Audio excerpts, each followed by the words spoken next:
So many people talk about you highly, Rob, in terms of your skill set training clients. And so many people have learned a lot from you in conversations in the past. So thank you so much for doing this. It's great to finally talk to you. Nautilus set out 10 requirements for a full range exercise. They were putting together elements to form exercise training principles. Before Nautilus certification, there really weren't any certifications that gave the student tools on how to teach and instruct exercise. Those 10 elements and certain exercise equipment design principles were instituted in part to sell the equipment, but also in part to educate people as to the most efficient way that muscles would adapt to change and to resistance. Your ability to generate intensity, like everything else in biology, is a bell curve. You may not be able to produce your highest level of intensity on your first exercise. Maybe we need to gather up our intensity in a bell curve, way that I have observed people being able to generate intensity.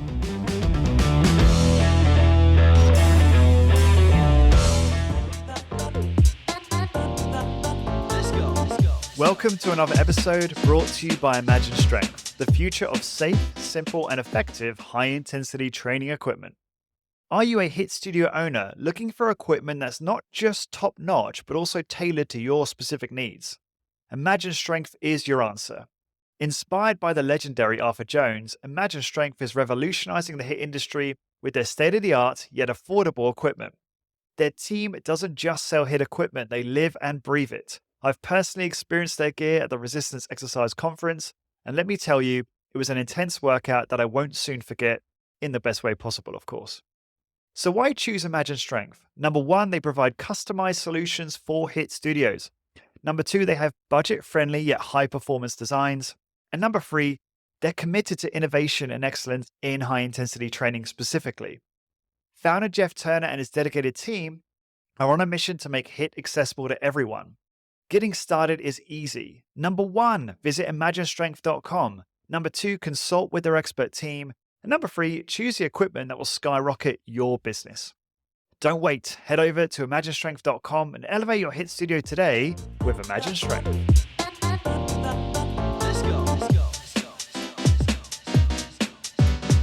Lawrence Snell here, and welcome back to High Intensity Business, your one-stop shop for elevating your HIIT business and fueling your passion for high-intensity training.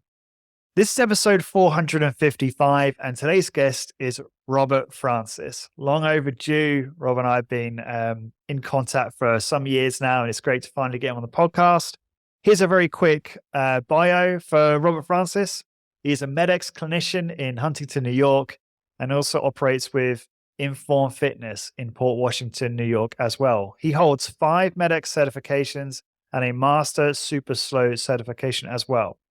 Robert is a member of the American College of Sports Medicine. He's a professional high-intensity trainer since 1981. That's over 40 years training clients. In 1994, he authored the first article outlining SuperSlow exercise for Hard Gainer magazine. That was in the November edition in 94.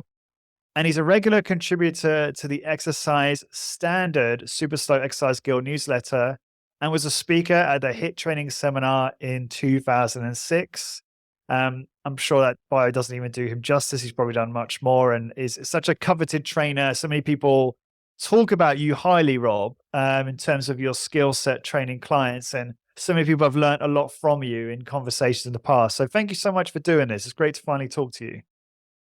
Thank you for having me on. I'm feel overdue doing this also. Who's on next week? Mike Mentzer's barber?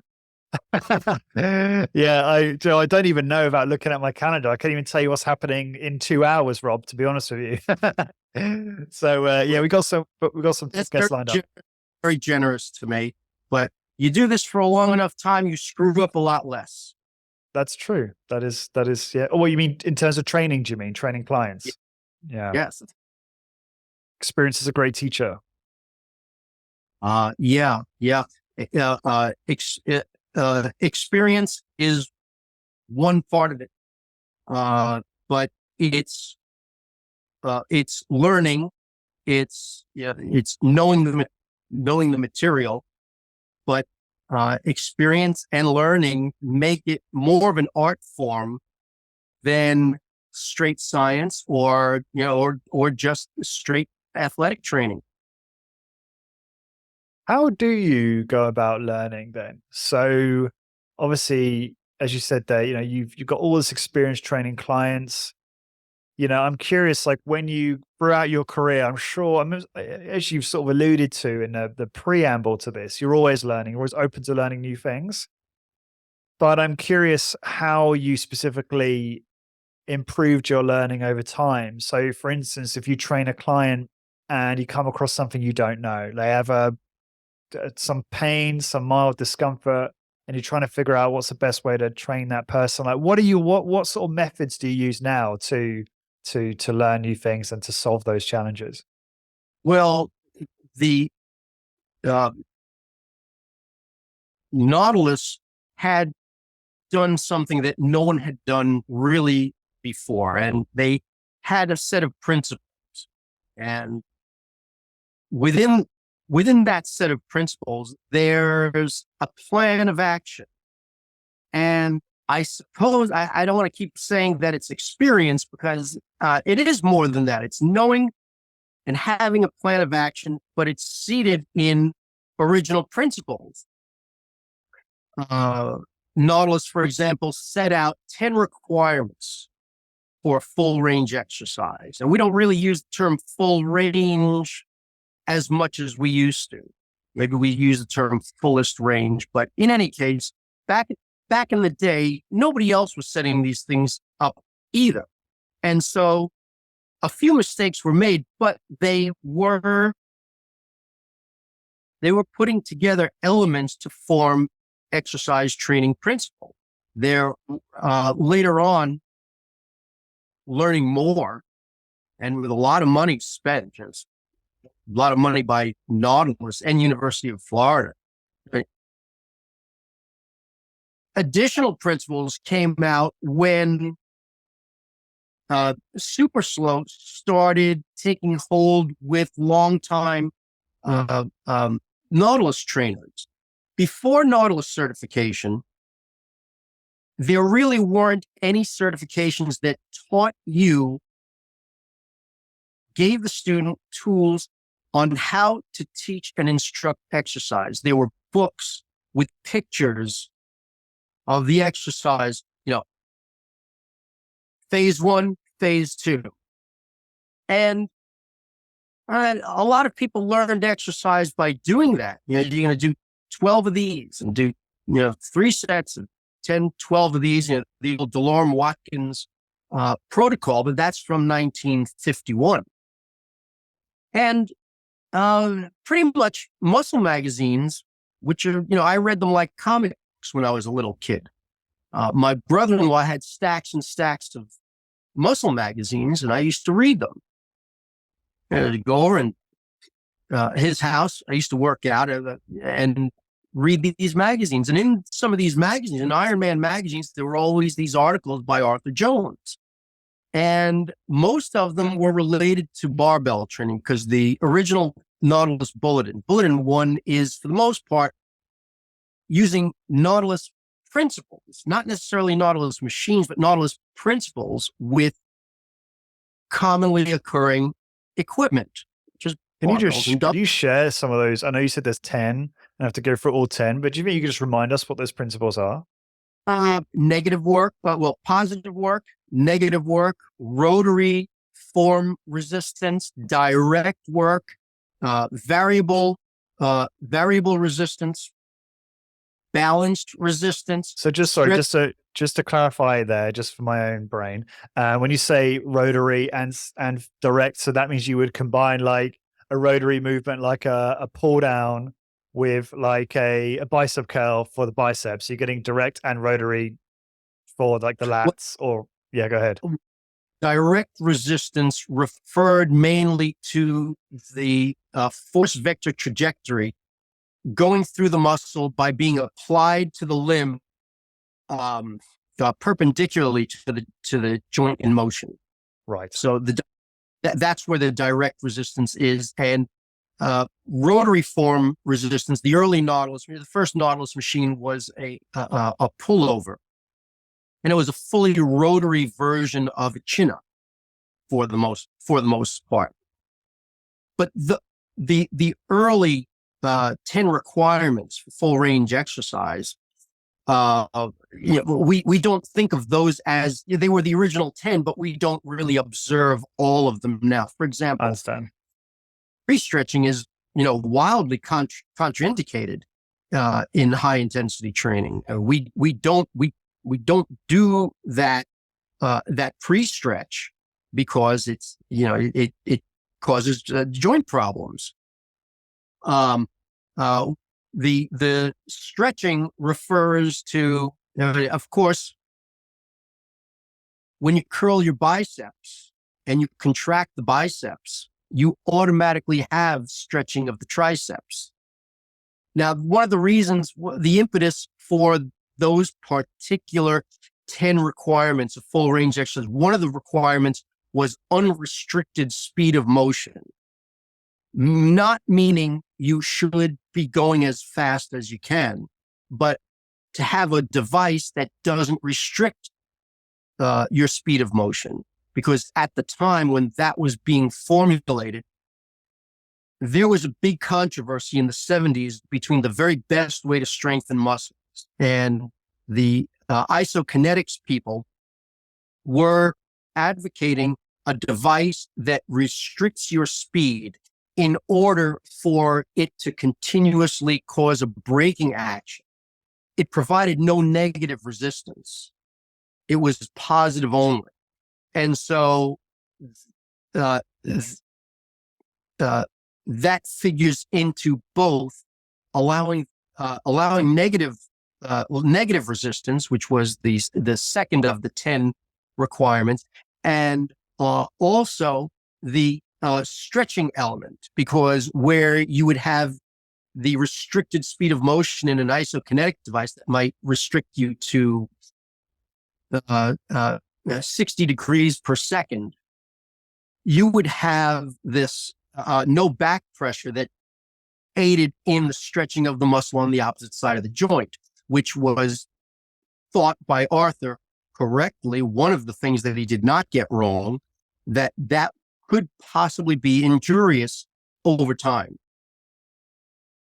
But those 10 elements and certain exercise equipment design principles were instituted in part to sell the equipment, but also in part to educate people as to the most efficient way that muscles would adapt to change and to resistance. I don't know why I'm sure that's perhaps been covered on previous podcasts, those principles, but if it hasn't been covered for a long time. So I appreciate you kind of bringing that to bear and going through all of that. So look, I wanted to sort of segue now into just, I guess we're still talking about learning and teaching high intensity training. And I'd love to know, we're talking just now about how you've got a busy schedule still, training clients, doing roughly 70 to 80 appointments a week in various different places. And I'm curious, when you get someone new, how do you talk about high intensity training? So there's this thing in our space where a lot of people, and I would agree with this, would advocate, don't talk about high intensity training. You don't really need to. It doesn't mean anything. It's highly ambiguous because it means so many things, so many people. So you don't necessarily have to be talking about that and history of it all, for example, to new prospects. But I'm curious, so what are the key things that you try to get across when you're working with new people? I'm starting a new girl later today. First thing I'm going to ask is, what do you know about what we do here?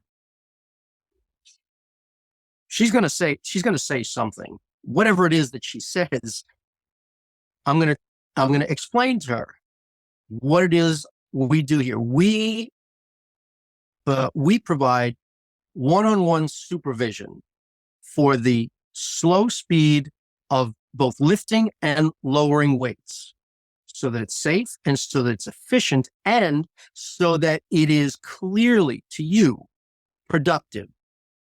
and you're going to be back here. You're going to be back here in a few days. And I promise you, you're going to be coming back. But they might say, well, I know Adam for, 10 years and I'm finally coming here. Or I heard you guys do slow lifting. And I heard well, yeah, we do that. We do slow lifting. We do slow lifting and lowering. And that's pretty important. Right there, they know that, well, now I hadn't really heard that before. That's not something I ever thought about. And a lot of people don't. But I explained to them exactly what we're going to do. We're saying, let me show you what this is going to do for you. I use a pretty set plan for a first session. But depending on the person, it can change. I have done first sessions where I did nothing but teach heel raise and wrist curl in people who are so dysfunctional. They are so old that those are the only body parts, the two distal body parts, where they can generate any kind of intensity. It's the only place they can get the feel of this. A leg press might be absolutely worthless to them. Their back may be so damaged by, herniated discs or spondylitis or spondylolisthesis or some kind of problem where the only way to generate any kind of intensity is with the easiest to control distal body parts. That's an extreme. And people fall in all in between. Some people, in general, I'd like to do the leg press as the first exercise that they learn. Now, over time, and I know that there are trainers who will start with the leg press every single time, and I never do that past the first introductory appointment. Why is that? There are a number of reasons why. I teach leg press first because it is the easiest exercise to really learn. It's visual. They can see everything in motion. And most of the elements, all of the elements in leg press are applicable to the other two exercises that I'll teach on a first session, which are going to be in the next order, chest press and front pull down. So because of its ease of understanding and ease of control and ease of learning, I use the leg press first. Past the first session, I'm going to teach 3 other exercises. They're going to be doing double the number of exercises on their second appointment from their first. And the exercises that I'll teach on the second session are in order: the heel raise, knee flexion or leg curl, and rowing torso. And I will do the leg press after the knee flexion on a second session, and the rowing torso right before the pull down. So that'd be a second session.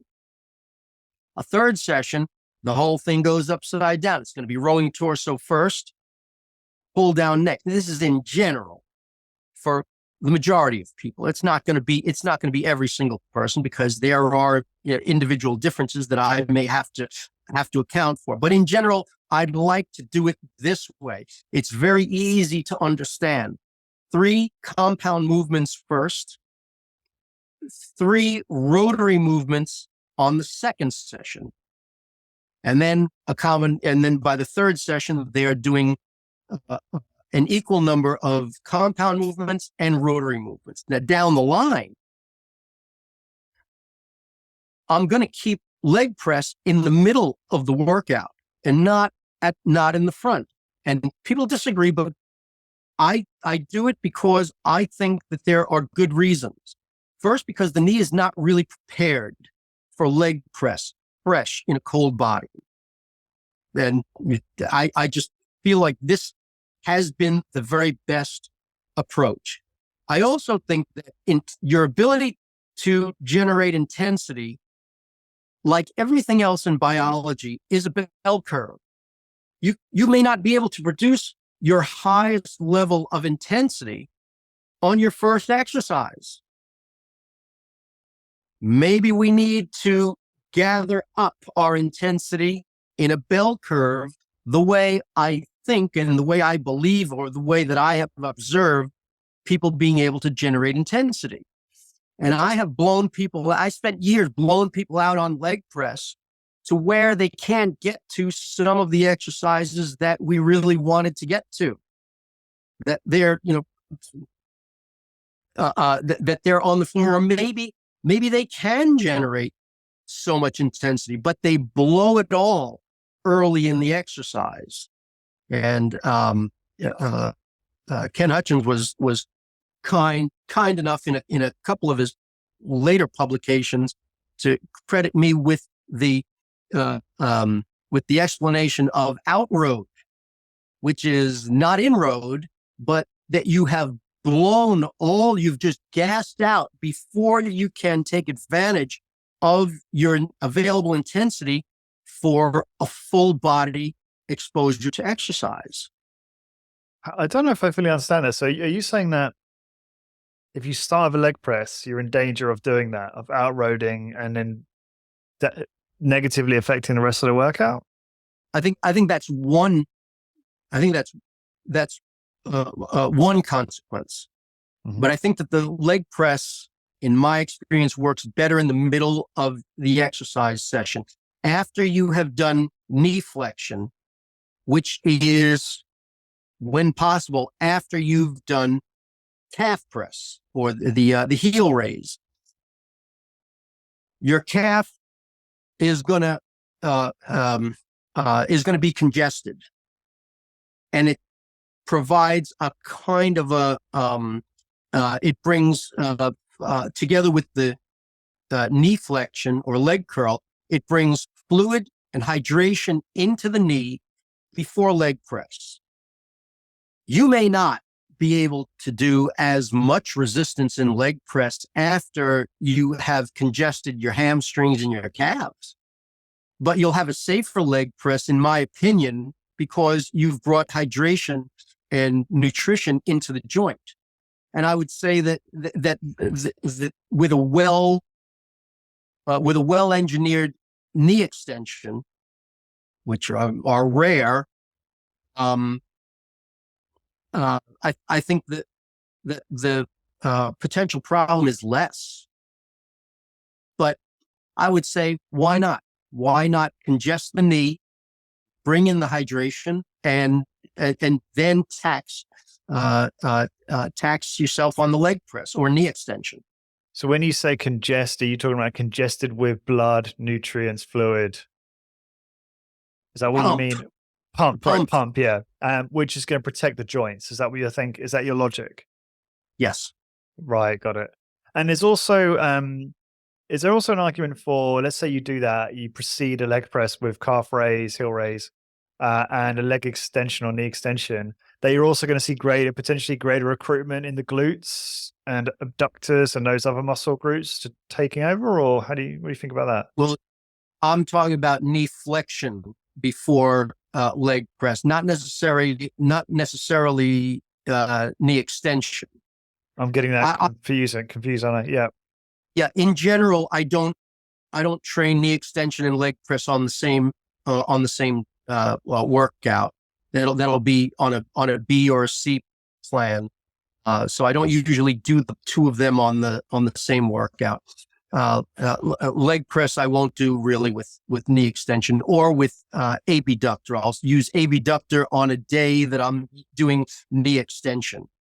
But what I'm saying is that at your highest intensity demand is likely going to be leg press or abductor or knee extension. That's going to be your highest demand. And my thinking is that your ability to produce intensity is a bell curve. It's a biological element. And I think that, like almost everything else in biology, it's a bell curve of your ability to produce intensity. So I may start with a smaller exercise, often rowing torso. When you then- say rowing, forgive my ignorance, when you say rowing torso, what is that exactly? Oh, I'm What type of sorry. movement? That's okay. No, it's not you. I see. People call it the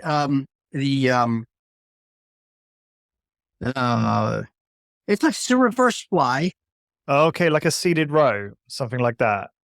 Yeah. It's row. It's the rollers, the hands free. Okay. Oh, and can you maybe demonstrate? I know not everyone's going to see this on video. Can you demonstrate if you're like, oh, you've got a picture? Okay, even better. Maybe I could just Google it. Just, I'm sure it's been explained to me before. I'm looking at, okay. All right, so it's seeing okay, got it. Okay, so it's like a rear delt. Okay, rowing torso machine. So it's rear delt focus. Yeah. Yeah, they call it rear delt. Rear delt.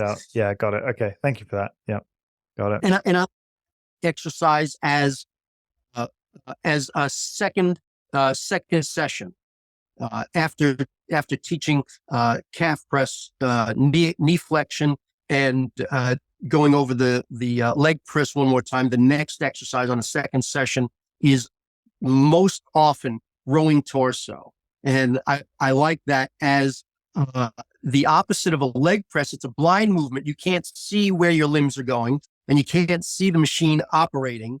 But by the second session, they've gotten so much of it that they can now intellectualize an exercise like that. And I think it's great prep for either a pullover or a front grip pull down or pull down parallel grip. And I don't teach pullover for weeks. Interesting. Okay. But really the learning on all this, a lot of that comes from experience. But one of the things that I talk about with people, I talk about this with Adam, like continuously, because we look for trainers. We're not looking for trainers. Oh, yeah, we do. Yeah, we do need someone on Long Island. We do need someone, maybe two someones. Was it informfitness.com? On Long Island. Yes. Yep. There you go. But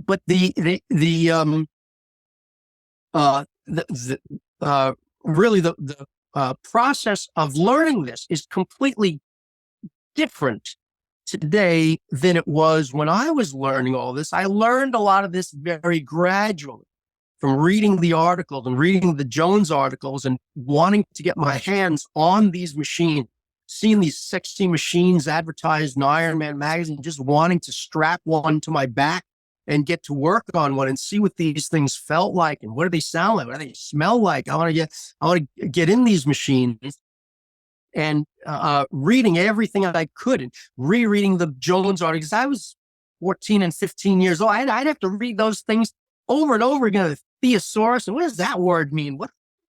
What is that supposed to mean?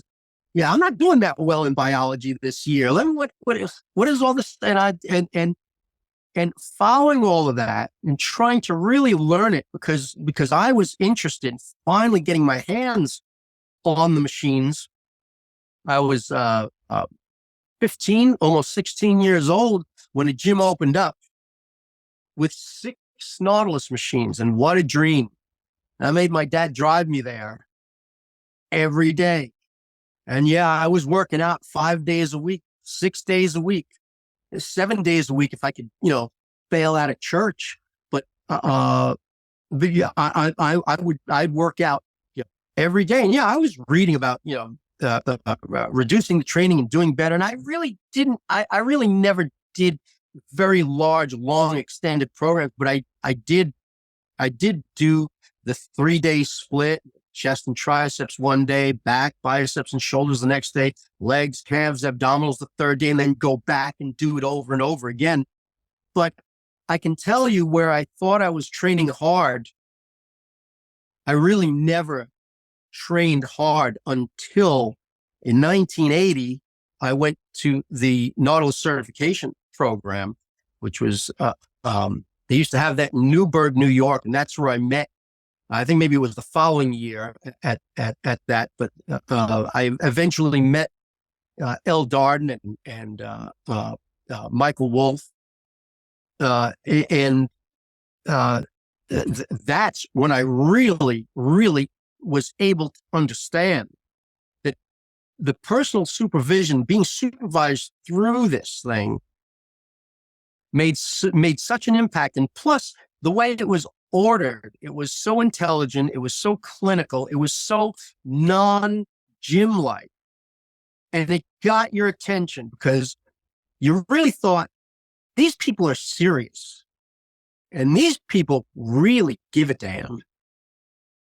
And these people want it done. And they want it done this particular way. And they are not kidding about what they write in here. They really want it done. But all that education is not available now.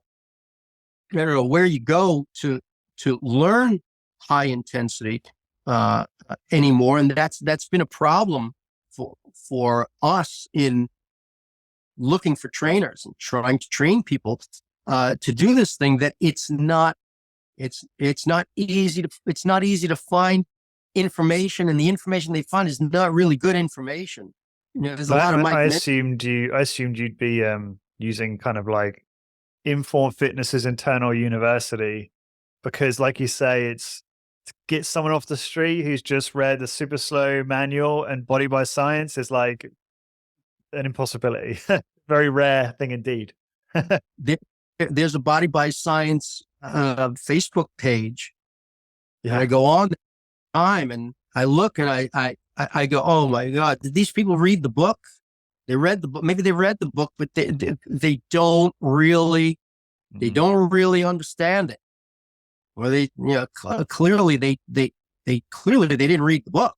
Yeah, I think you're right. I think I've seen the type of comments you're referring to, and yeah, I think it's probable they didn't read the book. Yeah, people don't read it. Yeah, Adam Not as much. Did a very good training manual. People don't read. People don't read it. I can tell you at least a half a dozen of the Nautilus book that I handed to people that were potential trainers for us, that I gave them my, copies that I had. I still have maybe a half a dozen copies. Gold dust. Yeah, I have lost a half a dozen copies of that book. Oh my gosh. I'll tell you, yeah. Did you look at it? I'm going to look at it tomorrow. I'm going to look at it later today. It must be so upsetting, because I remember, everyone knows Doug's story, right? That he traded janitorial services to work at a Nautilus. And he said that Nautilus Bulletin 1 was the first book he read cover to cover in one day. And like, you have a similar experience to that. So many other people do. It must be so upsetting for a lot of you guys to see these people just discarding, not even opening the covers, not being as enamored by this material. It's a different world, isn't it? Yeah, it is. It's a different world. Generation. They don't read. Nobody reads. And you need to put it on TikTok, Rob. That's the thing. Yeah. I am a good dancer. Of that much, yes, I am a good dancer. But yeah, people don't read, and it's not so.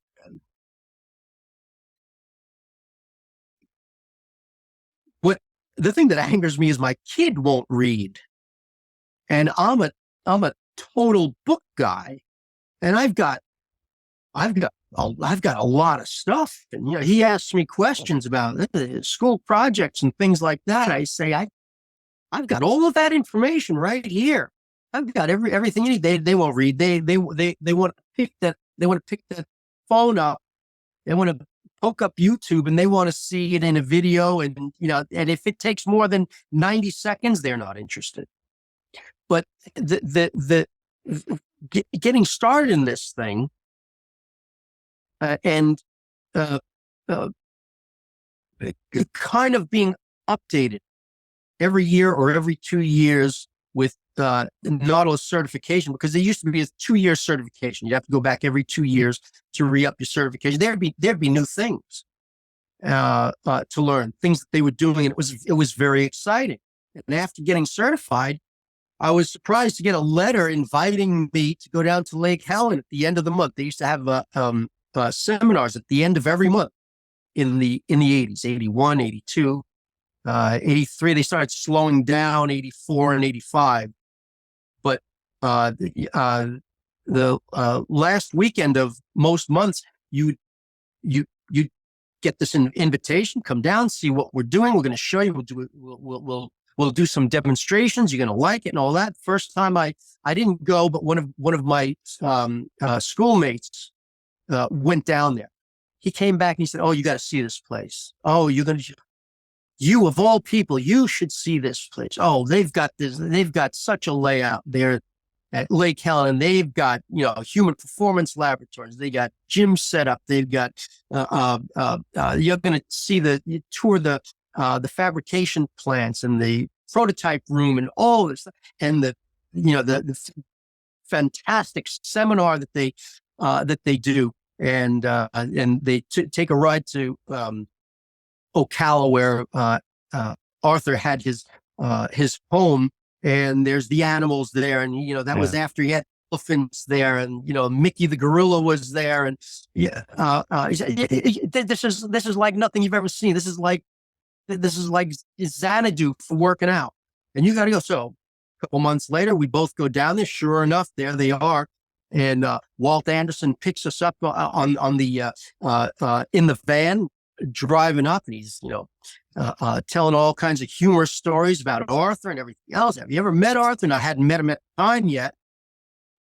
You ever met Arthur? No, I never met. I never. Well, don't let his brusque personality turn you off. Just stay with it.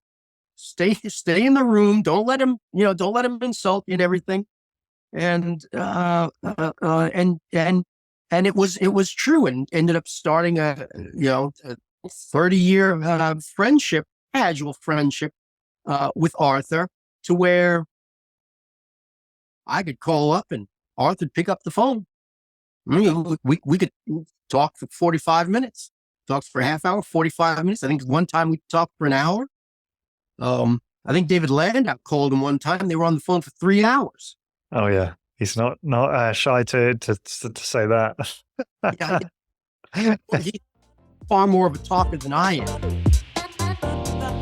Let's go. Today's episode is sponsored by Imagine Strength, the game changer in safe, simple, and effective high-intensity training machines. When it comes to HIIT, Imagine Strength is your go-to for intelligently designed, efficient, and affordable equipment. Their team is passionate about HIIT, and it shows in every piece they craft. So why are Imagine Strength the right choice? Number one, they tailor-make their equipment for HIIT studios. Number two, they provide cost-effective solutions for your business. And number three, they are committed to ongoing innovation and refinement. Ready to take your HIIT business to the next level? Visit imaginestrength.com to discuss your needs and find the perfect gear for your studio. Join the HIIT revolution of Imagine Strength and transform your workout experience today. Let's go. But the thing is that Arthur so gave a damn, and he gave so much respect to Nautilus instructors who would come down there, and there'd be physicians and physical therapists and physiatrists and massage therapists and PhDs and MDs in the crowd there, and he would insult the doctors. He would say something. I'm gonna give you a demonstration. I'm gonna do it on a third grade grammar school level that even a PhD or an MD can understand, because these guys understand it, and that would be the instructors who were out in front. He'd take one or two of us over and do a demonstration. That first time, he put me in a machine that was an infometric knee extension or a leg extension. Infometric, no weight stack. It was limb on limb, chain to the back of the machine, limb to limb. And he said to me, "Have you trained people in negative fascias?" "Yes, I have." He said, "Okay, just follow the instructions." And Jim Flanagan told me exactly what was going to happen. He strapped my leg to the pad and all that. And on my name tag, it said my name in New York. He said, "You're from New York." Yeah, that's right. He goes, now turns his back to me and says to the audience, "Now down here, there are Yankees and there are damned Yankees." He goes, "That one there, that's a goddamn Yankee." And that was really, that was the opening for lunch with Arthur the day I met him. Very good. But, he'd insult you a little bit and he'd play around with you, but he had a great sense of humor. And if you could get a sense of humor, he really took a liking to you. It was, in a way, kind of a sweet guy. Interesting. Yeah. But you'd learn a lot at those seminars. There, you'd come away completely, with a very, very confident and a complete understanding of what it was that you were flummoxed about. We had when a protocol for SuperSlow, SuperSlow exercise was first being talked about with Nautilus training. We'd be up here training. I was training people in a racquetball club, and there were several other Nautilus certified guys, and we weren't clear exactly how to apply the SuperSlow. We had done 2020 for chins and dips and even for shrugs, but we weren't really sure about the application for SuperSlow. And at the time, SuperSlow was considered to be 10-4. And we were debating, do you choose a lower resistance? They were saying, 60 to 70% of what you usually use. Curious? But what you would use on like a 2/4 cadence single set to failure is, right. Okay. Yeah. And then you would use the 10-4 protocol to failure. Or another group was wondering, do you use the heaviest weight you can gather up and move as fast as you can, and yet as fast as you can is a 10-second positive, and then control a 4-second negative. So we weren't clear on a lot of that stuff. You go down there, end of the month, you go down to those, and they clear it right up. Okay. And of course, it really did not resemble very much of the SuperSlow that later got written about in the 90s by Ken Hutchins, who really developed this thing at University of Florida for the Nautilus program on osteoporosis. But really, that was the impetus, was training fragile osteoporotics with resistance training in a way that they would remodel bone. But going through all these things, evolving your training as the science was evolving itself, is something that's not available to trainers now. Yeah, what an amazing resource you had. And a couple of things I just want to mention quickly is, obviously we've had Luke Carlson and Discover Strength team have had the Resistance Exercise Conference. Now, I'm not sure what the future of that is right now, and whether there's going to be one for 2024 or the years to follow. So we'll see. But obviously, for those wondering, how do I onboard trainers? How do we skill up trainers with the resources we have at our disposal today? Obviously, you've got all the texts, but as the problem you've already mentioned is, a lot of the younger generations might not be that as motivated to read. You obviously got things like hituni.com, which is quite a nice high intensity training set of courses, because the way Simon and his team have designed that is to make it quite enjoyable to go through the modules, in terms of making it bite sized. And there's like text and video, and they're like the same content but different formats. And then also we actually addressed this challenge. It's a common challenge, right? A lot of our colleagues will say, how do I get either find trainers who are already passionate about this stuff, which is a big ask, or how do I, how do I recruit people with the right aptitude and interest and attitude, and then onboard them? What materials do I use? So me and Luke actually put a podcast together. We'll link it in the show notes for this over episode 455. There's a whole podcast we did on how he's gone about building their syllabus. And basically that means, creating your own curriculum that's made up of all of the books and articles and materials that we all know and love. Now, maybe that doesn't get around the problem regarding the potential issue with the younger generation not wanting to to read as much, if that's true.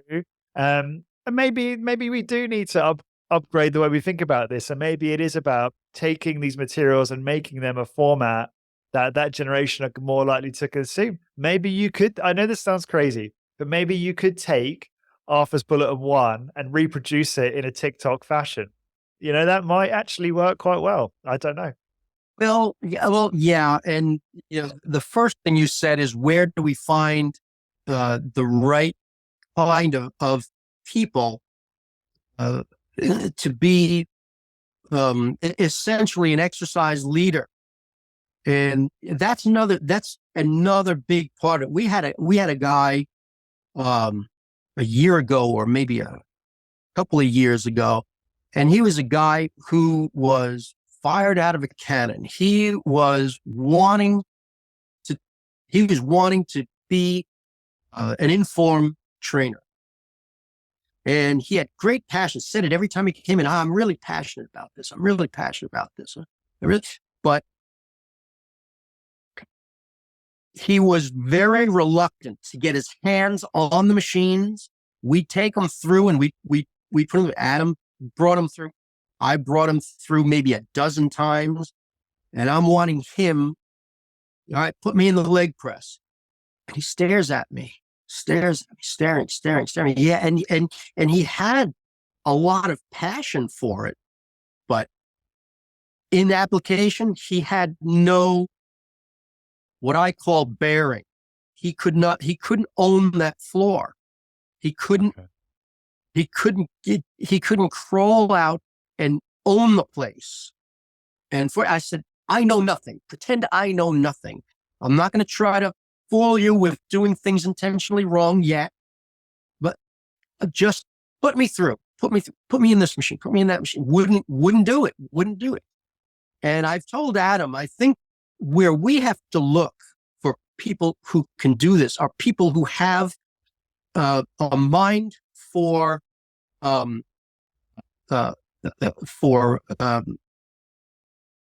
process, people who have a mind for a plan, people who really, and my suggestion was we should look for ex-military, people who are used to doing things in a certain order, in a certain way, and who are going to not be so shy they can't own the floor.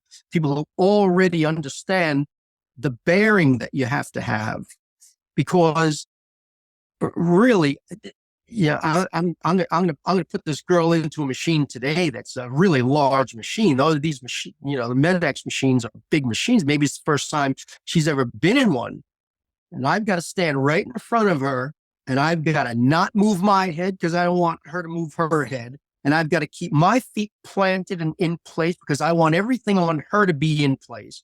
And she's going to be, belted in, snug today, tight next time. But I'm going to want to, with my body language, I want their body language to reflect. And to do that, it's kind of a lot of different operations all at once. And really, that's really the thing that keeps me very interested, is making perfect form happen. You don't get perfect form with everyone. Some people, you don't get anything near perfect form, but make the perfect form happen.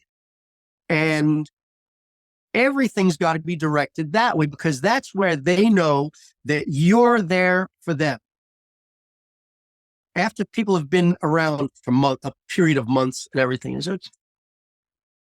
I don't know why I like this place so much. I come in here afraid of that I'm afraid of what's going to happen in that leg press. But I don't know why I look forward to it. And the reason why they look forward to it, I tell them, is because there's never a minute that you don't know that we are here for you and only you. Only you. That nothing else exists. Adam has a trainee on one side of the lane. I don't exist. Guy I'm training doesn't exist for him.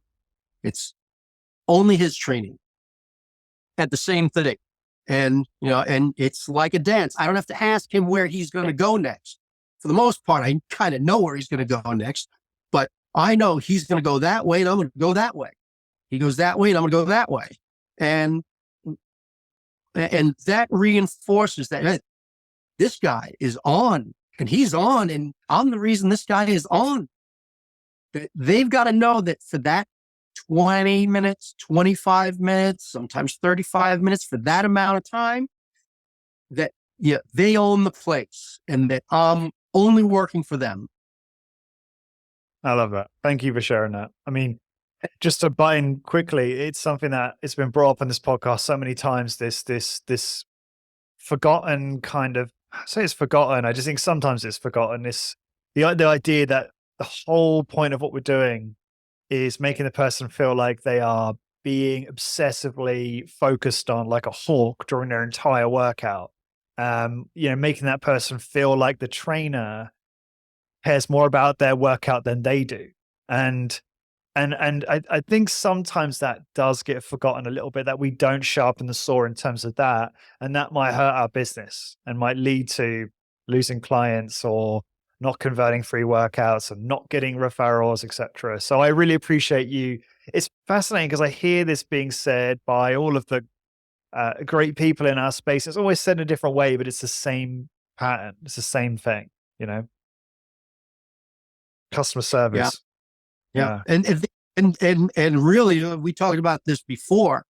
You're interested in what keeps me from burning out. Let's talk about that. Yeah. I've seen hundreds of guys and gals burn out on this. But I wake up on Monday morning and I know that I'm going to make the day better for 15 people today. Yeah. Every day I wake up and everybody I see, their day is going to be better and they're going to know it. Best part of their day. Well, does that make you quite emotional, Rob, when you said that? Yeah, I kind of try to convince them of that it's the best part of the day. Sometimes I just tell them, all right, now that the worst part of your day is over, you can get out there and go to your real life. Right. Yeah. Oh, that's lovely. And, as you said there about avoiding burnout, I was thinking about who would rival you in terms of total number of sessions completed within your life today. And I was thinking, are you familiar with Doug Holland? Yes, I know Doug.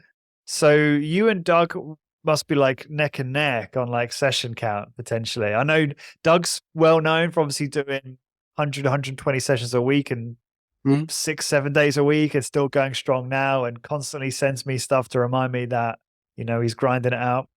And I wonder, he's got this incredible passion. And again, he never seems to be quote unquote burnt out. So I don't know where I'm going with this. I just felt like mentioning Doug, but no, I'm just curious. What is it? Okay. So for you, it's the recognition and knowing that you are really positively benefiting those 15 people that day is what keeps you so motivated. Is there anything else to that?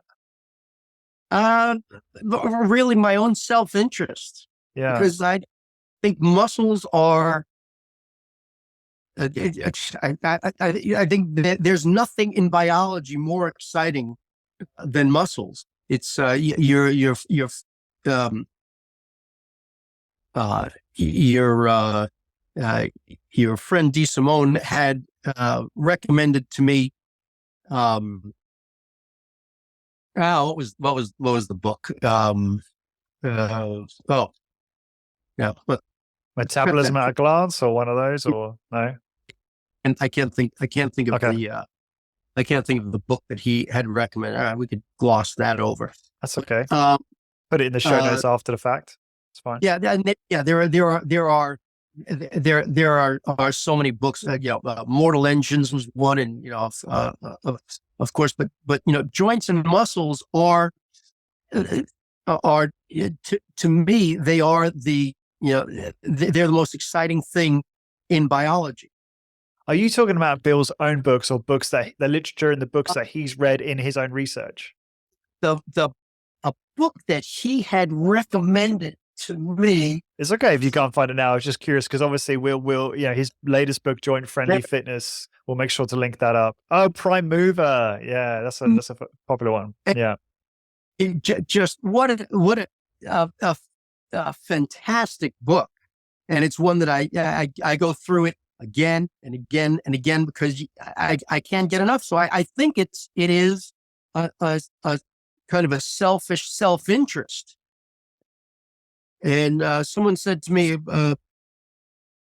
a couple of weeks ago, and I often get this question: aren't you bored doing this all day, every same thing? I said, it is never the same thing. Yeah. It's never the same thing, ever. It's not the same thing for you. It's not the same thing when I do it. It's never the same thing. That's the thing that, fires me up and gets me in there every time, because it's never the same thing. Regular work is the same thing every day. Would you ever be, I mean, Rob, you as we were saying at the start of this, like there's not much of you out there on the internet. Would you ever be open to recording a session of a client? Maybe. Because I know that my audience and our community would absolutely love that. To see more, I think it's just something that actually Luke said a long time ago. He said, or maybe he didn't say this, or maybe I'm misquoting this, but someone said something like, not enough of our colleagues are explicit about the protocols and the way they train their clients. They're too high level, right? And that's something I've always liked about Luke, is and kind of like you've got on this podcast, is he'll say, these are the 10 exercises we do. We do 2-4 cadence on this movement, 2-10 on this, then we do a 20-20-20 on this. And he's talking about that in relation to his own workouts and client workouts. But I think what would be great is to have more recorded client sessions with people like yourself on the internet. Again, this is talking about how we're going to teach the next generation of trainers. This is one way we can do it, right? We've got to put these materials out there so they can consume it in the format they want. And I just think it'd be so valuable if you did that. I'd love to promote it and share it everywhere. I had thought about how some instruction could be portrayed, but the thing is that your instruction or your supervision is it's really an observational operation, that it's you're looking at the limb, you're looking at the patient, the client, you're looking at the machine, and you're getting feedback on all of these things about what's happening. Something's going wrong, something looks wrong with the machine. Is it the machine? Is it the patient? Is it me? Is it what is it? Is there an earthquake? What's going on with this? But really focusing on 2-3 things. I would think that almost each machine and each application of a machine could be like a 30-minute video on its own.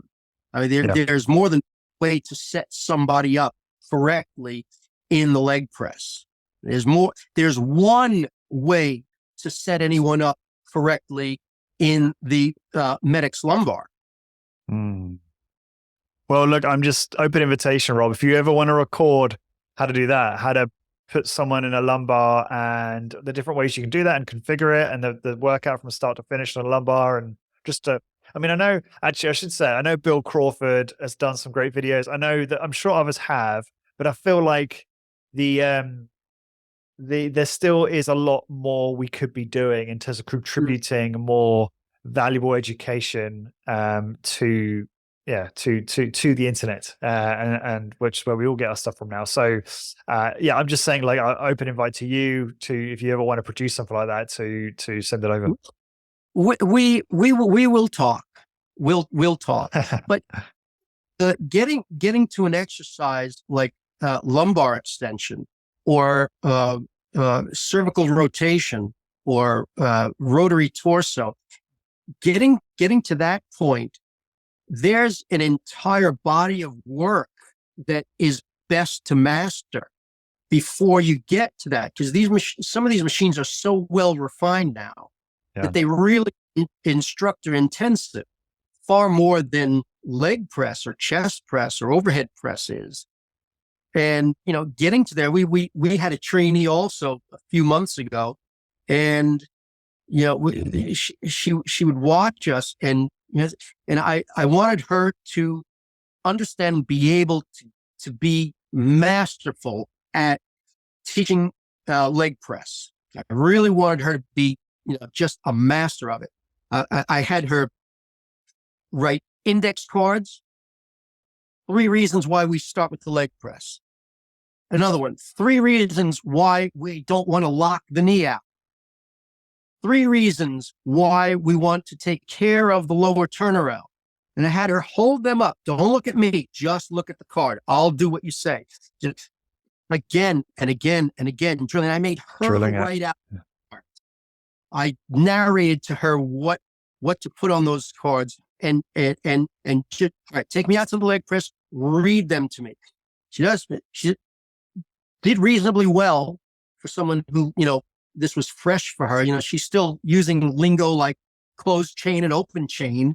And she did pretty well. And then she said, I see you guys putting people in the low back. Show me that one. Well, maybe not yet. Is that a compound exercise or is that a rotary exercise? She had just learned compound and rotary. Is that a compound exercise or is that a rotary exercise? She looks at it and she goes, that's a rotary exercise. No, it's not. It's not a rotary exercise. It's both.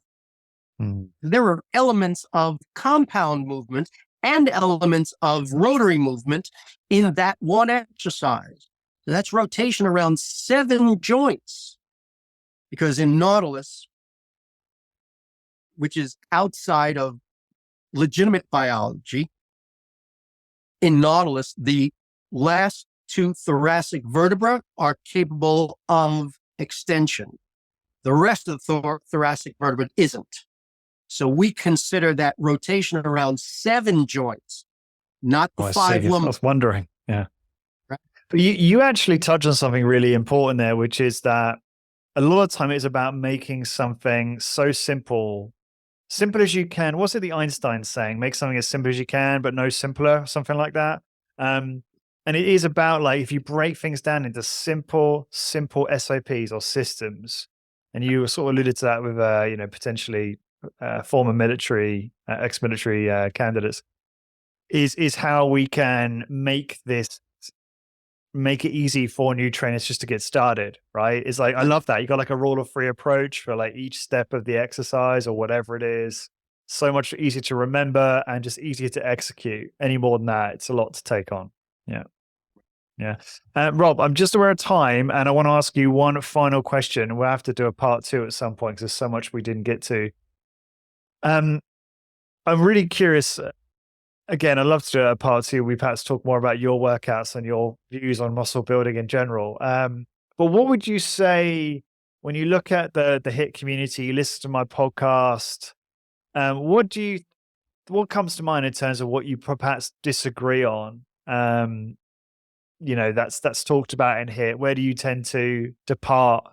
What common belief comes up for you for that, if any? Well, high intensity is gaining in popularity a lot right now.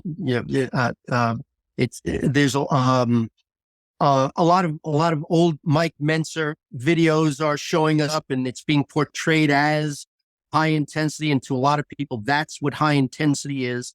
And there are a large number of people that are that its popularity is bringing a lot of people forward who don't really have a background in high intensity exercise. And I can tell you, and this would be a whole nother podcast. Mm-hmm.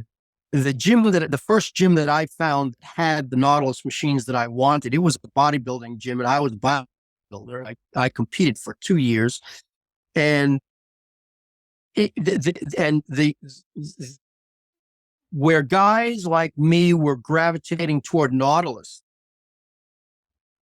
the regular guys in the gym were saying, you lift or do you do Nautilus? They were two very different things. And they kind of are. They really kind of are. Nautilus is really a set of exercise procedures more than an event. Because the workout's always presented as kind of an event. And I watch a lot of this stuff on YouTube. I see a lot of this stuff, and of course, it's disturbing, I suppose, that high intensity training is not being presented really very accurately. That its popularity is not, I don't think, doing itself a lot of good. I see. Even if it potentially makes people more aware of more legit resources and sources of high intensity training. I would obviously say high intensity business is one of those, but I'm biased. Well, yeah. Of course. Well, if they can manage to find you, right, anybody but me, they'll be on the right track. Well, I know what you mean. I'm just wondering, you got me thinking about John Little's Mike Mensa channel is doing very well, and it's growing very quickly. I think last time I checked, it was like over 40,000 subscribers, which is pretty great. So I don't know if I'm sure it's not just that channel. It's, I see a lot of, obviously, there's a lot of big names in kind of fitness influencers talking about Mike Mensa. So I don't know what's kind of triggered all of that, but yeah, I wouldn't say there's a correlation with that and an improvement in my numbers. My numbers stay pretty much the same these days, just because it's such a niche space.